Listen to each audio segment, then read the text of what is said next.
कहानी पहाड़ी गांव और रहस्यमयी बस। उत्तराखंड की पहाड़ियों में बसा एक छोटा सा गांव था, धवलपुर। यहां की जिंदगी शांत थी, लेकिन एक चीज ने पूरे गांव को डर में जीने पर मजबूर कर दिया था। गांव की स्कूल बस हर सोमवार सुबह 7:15 पर बस बच्चों को लेकर स्कूल के लिए निकलती थी, लेकिन कभी स्कूल नहीं पहुंचती। और फिर मंगलवार सुबह वही बस उसी जगह उसी हालत में खड़ी मिलती थी। बस की हालत बस बाहर से बिल्कुल ठीक लगती थी, लेकिन अंदर का नजारा, सीटें कीचड़ से भरी, खिड़कियों पर बच्चों के हाथों के निशान, फर्श पर सूखे खून के धब्बे और अंदर अजीब सी सड़ांध। सबसे डरावनी बात, बस का ड्राइवर और कंडक्टर कुछ भी याद नहीं कर पाते थे। गांव वालों का डर, कई माता पिता ने अपने बच्चों को स्कूल भेजना बंद कर दिया, लेकिन कुछ गरीब परिवार मजबूर थे। गांव के लोग कहते थे, इस रास्ते पर पहले एक बड़ा हादसा हुआ था। सालों पहले इसी पहाड़ी मोड़ पर एक स्कूल बस खाई में गिर गई थी। बस में बैठे 12 बच्चे और एक टीचर, कोई जिंदा नहीं बचा। उस टीचर का नाम था शारदा मैडम। कहानी का नायक रोहन। रोहन 11 साल का बच्चा था, होशियार लेकिन बहुत शांत। पिछले सोमवार रोहन भी उस बस में बैठा था। मंगलवार को जब बस वापस मिली तो सबने मान लिया आज भी वही हुआ होगा। लेकिन तभी रोहन बस से उतरता हुआ दिखाई दिया।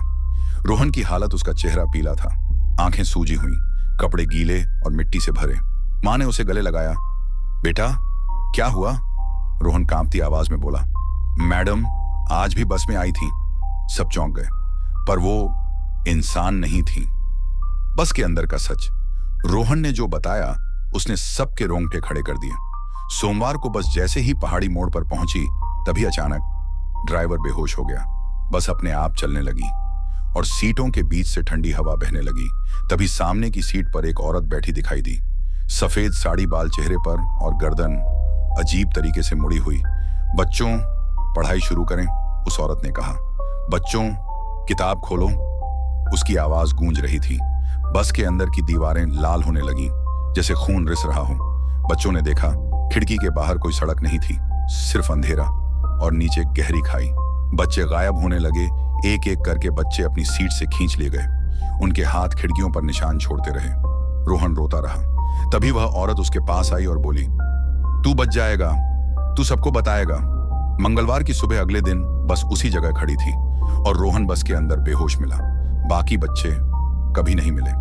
अंतिम डरावना मोड़, जब गांव वालों ने पुरानी फाइलें देखी तो पता चला उस हादसे में मरी टीचर शारदा मैडम का चेहरा भी ऐसे ही मुड़ा हुआ था जैसे रोहन ने बताया था। और सबसे डरावनी बात, अगले सोमवार स्कूल बंद था, फिर भी सुबह 7:15 पर बस का हॉर्न खुद ब खुद बजा और अंदर से किसी की आवाज आई, बच्चों आज क्लास मिस मत करना।